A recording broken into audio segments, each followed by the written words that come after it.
Olá, bem-vindos ao podcast de Pério e Companhia. É um espaço onde queremos partilhar tudo sobre a periodontologia em Portugal. Convidamos para este palco os principais intervenientes neste mundo e queremos partilhar não só a sua parte pessoal, como também a parte profissional. O meu nome é Hugo Pinto, sou periodontologista, especialista pela OMD e pelo General Dental Council e vou ser o vosso anfitrião.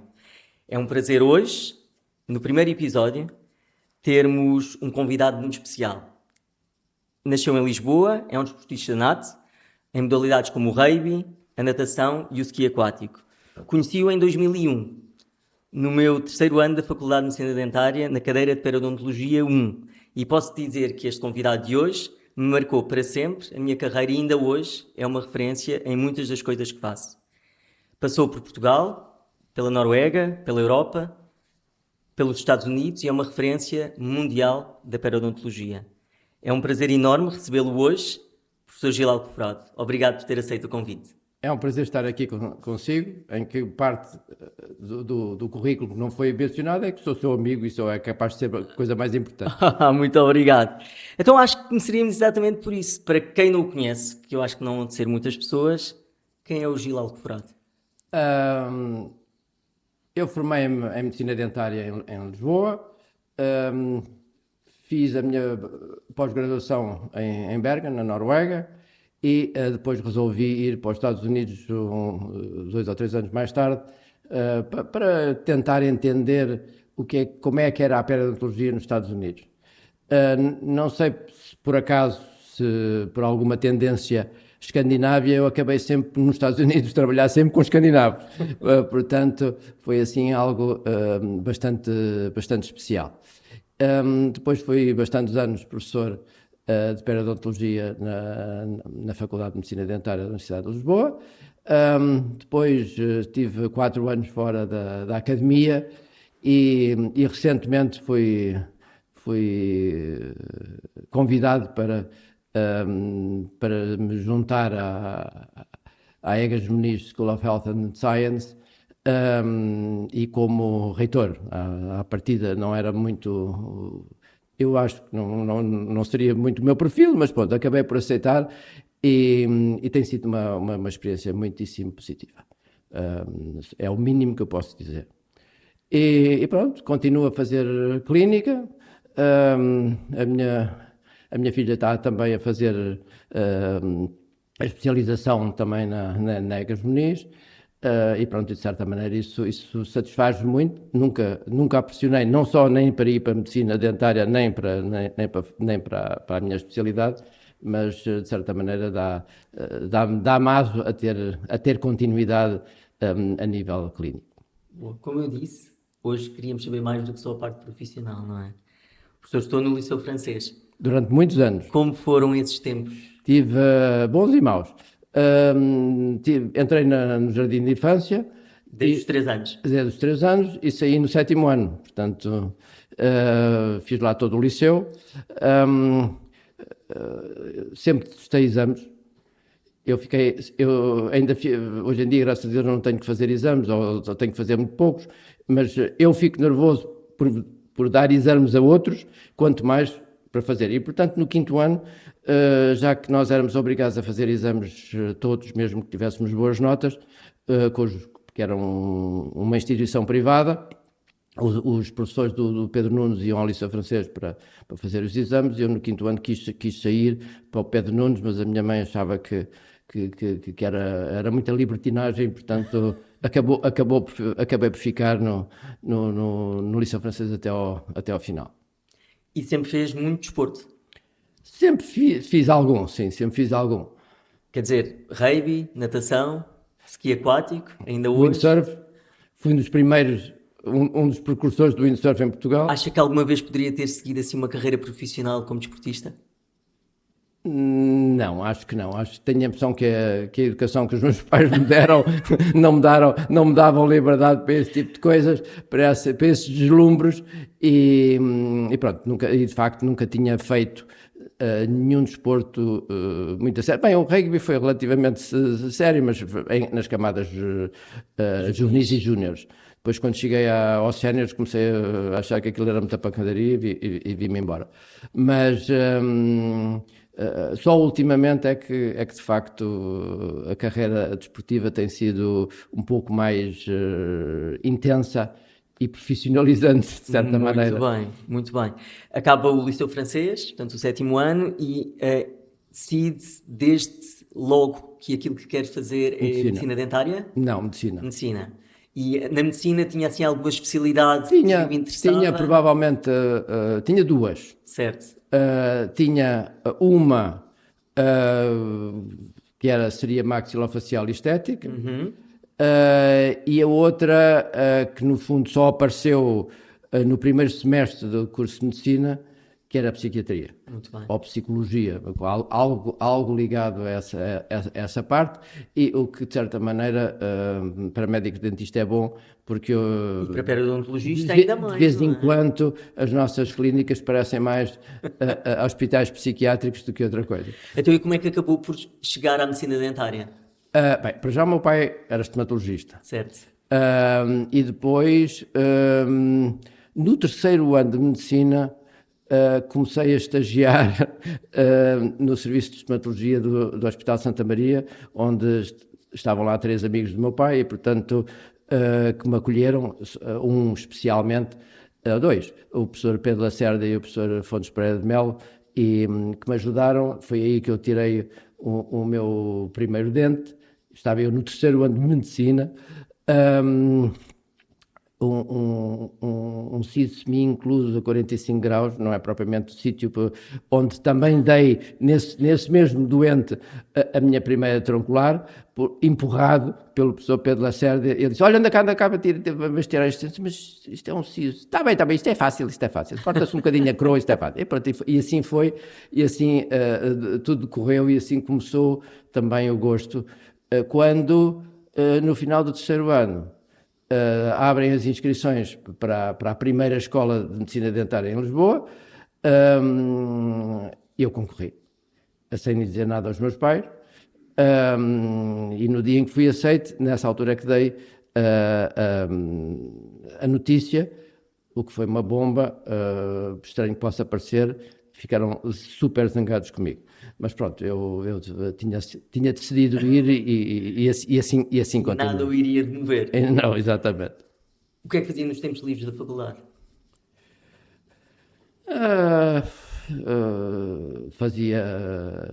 Ia para o rugby, ia estar com os amigos, mas eu sempre tive uma vida bastante pacata. E a decisão pela periodontologia vem quando? E porquê? Eu estava no terceiro ano, depois eu já estava no 5º ano de medicina dentária, e precisava de trabalhar, e resolvi pedir ao meu pai para fazer trabalho de higienista. A profissão de higiene oral não existia nessa altura. Eu tinha seguido com bastante afinco, porque tinha conhecido uma higienista suíça e isso tinha-me mexido bastante. E portanto, ainda por cima, a minha namorada vivia em Londres e eu precisava de dinheiro para viajar, para ir visitar, porque relativamente cedo expliquei ao meu futuro sogro que ia casar com ela. Ele nem me respondeu, porque achou que eu era um miúdo, um ET, e depois perguntou à minha atual mulher, disse: ouve lá, há quanto tempo é que conheces este rapazinho? E ela disse: há 3 semanas. Pronto, estamos casados há 47 anos e, portanto, eu tinha a certeza, e, portanto, foi essa certeza que dura até hoje. E portanto, comecei a tratar doentes e que fiquei maravilhado com O que se conseguia conseguia fazer com o pouco que eu sabia a nível de higiene oral e de estatarização, com ultrassons, etc. E foi nessa altura que dei a minha primeira, entre aspas, conferência sobre higiene oral e enfim, tratamento simples periodontal no Hospital de Santa Maria, nas sessões que o professor Batista Fernandes fazia aos sábados de manhã. Portanto, em que eu usei fotografias de um livro de periodontologia preventiva do Dr. Forrest, que era um grande especialista em Park Lane, em Londres, mas com preparação americana, que era também amigo do meu pai, e pronto, e a partir daí nunca mais pensei noutra coisa. Estava no 4º ano em medicina dentária, já assinava, já assinava o Journal of Periodontology. Portanto, e depois vai para a Noruega. E depois, felizmente, a escola portuguesa, as duas escolas portuguesas de Lisboa e do Porto foram apoiadas pela NORAD, que é um instituto para apoio a países, entre aspas, em desenvolvimento. Nessa altura, felizmente, a Noruega considerou-nos um país em desenvolvimento e, portanto, construiu 2 escolas dentárias, o Hospital de Vila Real e também, porque são de facto inteligentes, não construíram só os muros, mas mandaram professores cá preparar os nossos professores que, no fundo, tinham pouca preparação, vinham de hospitais, vinham da clínica privada, obviamente, tinha que se começar de alguma forma. E depois também fui influenciado com um professor americano, o professor Robert Davis, com quem começou a trabalhar a nível de periodontologia no consultório do meu pai, e eu ajudava como assistente de inspiração, etc., e fui aprendendo com ele. E ele ajudou-me a preparar as coisas todas para ir para os Estados Unidos tirar pério em Chapel Hill. Quando cheguei ao 6º ano, os professores de pério noruegueses foram aqueles que vieram mais vezes a Portugal. E eu disse-lhes que gostava de tirar pério e que estava a tentar pôr os papéis para ir para Chapel Hill. O problema é que era caro, etc. E o professor Christopherson, que era o chair de pério, disse: vai para os Estados Unidos, vai para a Noruega e nós vamos lhe dar uma bolsa. Bom, eu fiquei encantado, porque assim o meu pai não tinha que pagar e eu podia fazê-lo. E ainda bem que o fiz, porque naquela altura eu consegui uma preparação muito mais biológica do que teria conseguido nos Estados Unidos. Naquela altura, obviamente que as coisas modificaram-se muito entretanto, mas naquela altura era uma periodontologia de facto muito diferente. Mas depois acaba por ir para os Estados Unidos. Depois fui para os Estados Unidos para fazer investigação a nível da microbiologia oral com o professor Jürgen Slotz, que saiu de Gotemburgo para ir para a Universidade de Pensilvânia, onde também o professor Jan Linde tinha acabado de ser nomeado Dean. E aí foi de facto uma coisa extraordinária, porque pude observar o grande embate entre a periodontologia americana clássica e a periodontologia biológica escandinava. E de facto foi extraordinário. Falei ainda há pouco tempo sobre isso com o Jeff Canellas, que era aluno de 3º ano, felizmente, e dizia-me ele: tu já realizaste o que é que nós presenciámos naqueles seminários? Foi uma coisa extraordinária, porque os alunos não tinham a oportunidade de dizer a primeira frase. E depois não diziam mais nada, porque os professores que lá estavam começavam a degladiar-se. Porque tínhamos na mesma sala, tínhamos Morten Amsterdam, Arnie Weisgall, que era o prostodontista periodontal chamado naquela altura, Leonard Abrams, que era o mago da oclusão, também naquela altura, e depois Max Litzgarten, que era o chefe da Perio canadiano, mas ele tinha estado também bastante em Gotemburgo, portanto tinha já assimilado um bocadinho as duas áreas, o Jürgen Slotz e o Sture Niemann. E portanto, todas essas pessoas estavam lá e de facto desenvolveu-se de facto, a transformação da Pério. Vimos à nossa frente o desenvolvimento da transformação da Pério dos Estados Unidos, em que já havia isoladamente o professor Rumford na Universidade de Michigan, que era combatido por todos os outros, em que faziam muita cirurgia receptiva, óssea, etc., para ter todas aquela geografia positiva chamada, e o professor Rumford estava sozinho nos Estados Unidos em cirurgia muito mais conservadora, e de facto foi de facto engraçado. E o Jeff Canales disse: realmente não estavam lá os irmãos Salama a acabar também a perioprótese, etc. Foi uma altura de facto, e o Ed Rosenberg, que era o diretor do programa de pério sul-africano, e que pronto, é um nome também de referência. O podcast Pério e Companhia, um podcast sobre periodontologia para profissionais de saúde, tem o apoio da INIPSA. A INIPSA é representante na Península Ibérica de materiais de regeneração óssea, a Geistlich Biomaterials, e são materiais que eu uso, que eu recomendo, e a INIPSA teve a gentileza e a coragem e a ambição de nos apoiar neste novo projeto. Muito obrigado. Voltar para Portugal estava sempre nos planos ou a certa altura ponderou fazer a sua carreira? Depois, ora bem, estive em Filadélfia em 86, quando em 89, 90 estive um ano na Universidade de Michigan, que foi provavelmente o melhor ano da nossa vida, até familiar. Já fomos com as duas filhas. Quando eu fui para Filadélfia, fui sozinho e foi terrível para toda a gente. Achei que, do ponto de vista financeiro, não ia dar, e foi uma estupidez. A única coisa que eu, se voltasse atrás na minha vida, faria de diferente é que tê-los ia levado. A minha mulher e, naquela altura, as duas filhas. A terceira só nasceu depois. E em Michigan, de facto, foi extraordinário. Fui levado pelo professor Tura Christofferson, que também era Michigan graduate, e que estava lá para encontrar um novo chair, porque o professor Simon Cohn tinha saído, e portanto nós fomos e disseram-lhe para ele levar um segundo, e depois o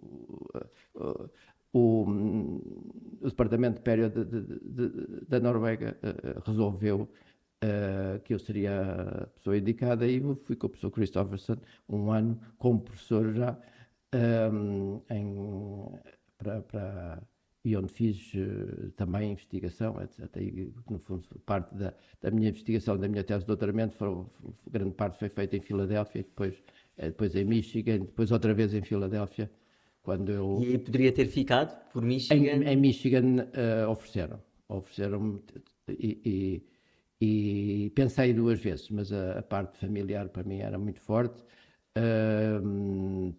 também por causa dos nossos pais, mas também porque eu via os filhos dos outros a irem para todos os estados, e mais alguns, separavam-se todos e depois reencontravam-se uma vez por ano no Thanksgiving, quando isso acontecia às vezes. E eu disse: não é isso que eu quero, e felizmente aí tive visão, porque tenho uma vida familiar muito simpática, e as minhas três filhas, os netos eu não tenho genros, tenho genrinhos, foram muito bem escolhidos, dão uma atmosfera familiar maravilhosa, e estamos muito, muito, muito, muito, muito juntos. Portanto, isso é muito bom, e ainda bem que não fiquei nos Estados Unidos. Boa. Como é que vê hoje a periodontologia em Portugal? Com olhos completamente diferentes. Hoje em dia, uma das ambições era tentar ajudar a criar centros para evitar que as pessoas tivessem que ir para o estrangeiro preparar-se. Acho que consegui colaborar um bocadinho nessa área, e hoje em dia é com grande satisfação que, por exemplo, no último congresso da SPPI, vi uma quantidade de alunos de pós-graduação das várias universidades portuguesas, de norte a sul, a apresentar coisas maravilhosas, e isso dá-me um prazer enorme. Hoje em dia, sinceramente, tenho muito mais satisfação em ver os jovens que nós ajudamos a formar no palco do que eu estar no palco. Já chega. Não, e é o que eu tento fazer também na Egas Juvenis e, eventualmente, inclusive também na EAO, que é promover os young stars. E há muitos. E há muitos muito bons. E, portanto, isso para mim dá-me uma satisfação enorme. E não sendo que Portugal esteja atrás. De modo algum. Estamos na frente, Você a par. está nos Estados Unidos, você está em Inglaterra e sabe perfeitamente qual é a reputação dos dentistas portugueses que saem daqui, os médicos dentistas, e isso é uma coisa de muito salutar, porque eu tenho esse feedback. Não estou a falar agora da medicina dentária geral, mas tenho esse feedback de França, de Inglaterra, da Suécia, da Holanda, e portanto, bem antes pelo contrário, nós estamos à frente de muitos países grandes europeus a nível da qualidade dos médicos dentistas que nós produzimos. O professor esteve na fundação da SPPI, falou de agora do Congresso. Como é que foi na altura criar a consciência desta especialidade tão especial no meio de estomatologistas, não é? Médicos dentistas. Como é que foi esse processo? Foi difícil. Dificílimo porque vocês não realizam, mas nessa altura, eu lembro perfeitamente de uma reunião que deu aso depois, mais tarde, ao aparecimento da SPPI, em que os diretores da SPEMD diziam: o quê? Médicos dentistas? Sim, os médicos dentistas podem, mas os médicos dentistas estão cá para tapar buracos, não estão cá para fazer mais nada. E, portanto, com essa consciência de uma estomatologia caduca, nessa altura, e a estomatologia, graças a Deus, em si também se transformou, e hoje em dia é uma coisa completamente diferente, mas naquela altura havia havia de facto uma corrente muito forte contra os médicos dentistas. E isso foi ao ponto, eu fundei, mas não fui o primeiro presidente. Porquê? Eu não me atreveria a isso. Eu não me atreveria jamais a isso e, portanto, tive que ir buscar, sem qualquer problema, um professor que fosse irrefutável e que, eventualmente, fosse permitir que a SPPI existisse. E eu, nessas coisas, não tenho qualquer problema em delegar, tanto naquela altura como hoje em dia. E eu queria que aquilo funcionasse. E eu acho que foi uma boa... Mas está a ver? Uma boa aposta. Mas tive que usar esta estratégia para conseguir impor a SPPI dentro do seio da SPEMD. E a SPPI foi um dos membros fundadores da Federação Europeia, onde exatamente, também envolvido, onde foi também presidente e agora está na presidência da EAO. Sim, eu fui presidente durante a Europério 2. Vamos ter para a semana a Europério 11. Exatamente. E, vamos estar com certeza todos juntos. Exatamente. E ver a Europério vingar foi uma coisa extraordinária, porque quando fizemos a Europério 1 em Paris, a Escandinávia, UK e a Holanda não aderiram e fizeram ainda o North Sea Conference, que era a conferência periodontal das três forças da Perodontologia Europeia. E durante a Europério 1, no mesmo ano, houve a quinta North Sea Conference. Só na Europério 2, onde eu fui presidente, é que a Escandinávia, a Inglaterra e a Holanda se juntaram, porque o professor Jan Linda achava que os tipos lá do Sul não iam ser capazes de fazer nada de jeito, e começámos na Européria 1 com 1.200 pessoas, e hoje em dia estão anunciadas 12.000 para Viena. Portanto, as coisas. Criámos um maior monstro. congresso mundial Criámos um monstro, na nossa basicamente. área. E em que medida é que acha que estas instituições são importantes para a promoção da pério junto dos colegas e também junto dos pacientes? Porque estas associações acabam por também desempenhar um papel fundamental. São importantíssimas, sobretudo também na ajuda à formação dos clínicos, que isso é que realmente é a coisa mais importante de todas. O nosso objetivo é, de facto, conseguirmos, e hoje em dia, antigamente era muito, muito difícil nós progredirmos na carreira, do ponto de vista técnico, do ponto de vista... Tudo era difícil, tínhamos que ir fazer fotocópias, tínhamos que ir para ler os artigos, quer dizer, tínhamos que assinar as revistas que eram caríssimas.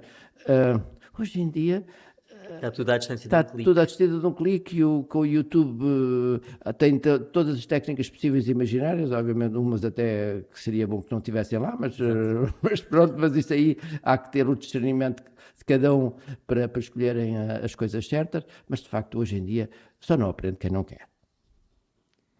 Que desafios lhe trouxe este novo papel que desempenha atualmente na Egas Muniz?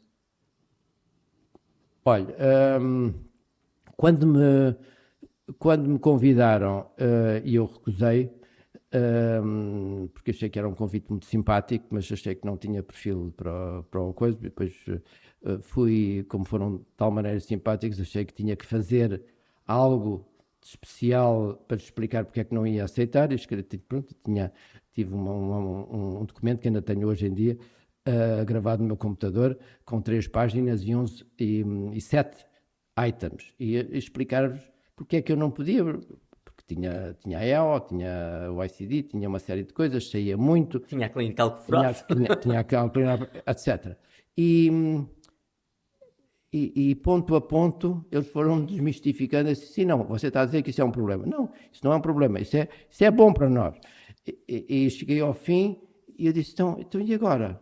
Agora assina o papel e pronto. E entrei, explicaram-me qual era o job description, e eu disse, bom, se isto for assim, se for 75% assim, já não é mau. Não tem sido 75%, tem sido 120%. E aí eu devo dizer que tem sido muito refrescante e motivador, porque as coisas aparecem. E pronto, realmente uma instituição privada, hoje em dia, infelizmente, tem outras capacidades que estas tais não têm, embora façam um papel importantíssimo, mas é muito mais difícil, e foi um bocadinho por causa destas dificuldades que eu acabei por sair da pública. Disse logo no início que ainda hoje, e se calhar mais sério do que nunca, faz ski aquático. O que é que o fascina tanto nesta modalidade? E eu partilho aqui para as câmaras uma fotografia que depois pedia que essa escrevesse. Essa é um bocadinho antiga. Essa aqui foi em Tavira aqui há uns anos, há uns bons anos. Mas, de toda a maneira, sobretudo nas várias modalidades que eu faço, que é slalom e figuras, é possível ir melhorando constantemente. E isso, para mim, não estou a concorrer contra ninguém. Obviamente nos campeonatos estou, mas concorre contra si. Mas eu concorro essencialmente contra mim. Isso é que me dá muito, muito prazer conseguir fazer. Lá, o meu lema, por exemplo, do Skype, que hoje em dia agora vai desaparecer, era melhor que ontem, pior que amanhã. E mantém-se perfeitamente vivo até hoje. Posso lhe perguntar que peça é que está agora a estar no piano? O piano foi uma coisa engraçada que eu comecei há 5 anos, do zero. Do zero. Do zero. Nunca tive educação musical, enfim, no Liceu Francês havia assim uma pseudo educação musical, mas sempre tive tinha um objetivo na vida de um dia tocar qualquer coisa num instrumento qualquer. E consegui encontrar um professor maravilhoso, brasileiro, que já cá vive há muitos, muitos anos, hoje em dia, o professor Tadeu Nóbrega, que é hoje em dia amigo, e que tem uma paciência, obviamente, inesgotável e que me tem ajudado a entrar em várias peças. O meu repertório é curto, não é muito grande, mas enfim, e hoje em dia estou a tentar entrar na noturna de Chopin, Opus 9, número 2, e depois de ter conseguido mais ou menos, enfim, toco um bocadinho do Fiorista, toda a gente toca, o Prelúdio de Bach, o, o Clair de Lune de Beethoven, né, o primeiro andamento, Yesterday, o My Way, e pronto. Mas pronto, já dá Muito qualquer bem. coisa. O meu objetivo essencial era ter mais uma atividade que eu pudesse fazer quando me reformasse, e já que atrasa o Alzheimer, Porque não, não é? porque não? Ou previne, eu espero que previne e que não atrase. E porque, enfim, está de facto documentado do seu ponto de vista científico. E por isso, pronto, eu tenho muito pouco tempo para praticar. Às vezes, depois de trabalhar 13 horas, ainda vou à aula de piano das 9 às 10 da noite. E portanto é um bocadinho difícil, mas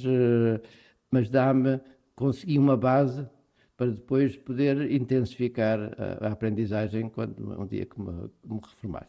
Fica mais uma coisa feita. Posso lhe perguntar o quê e quem o faz sorrir mais? Pode, é fácil. A minha mulher, as minhas filhas, os meus genros e os meus netos são de facto a grande alegria da minha vida. Um, os meus colegas e os meus alunos que conseguem vencer na vida. Isso é uma coisa que realmente é muito, muito, muito, muito gratificante.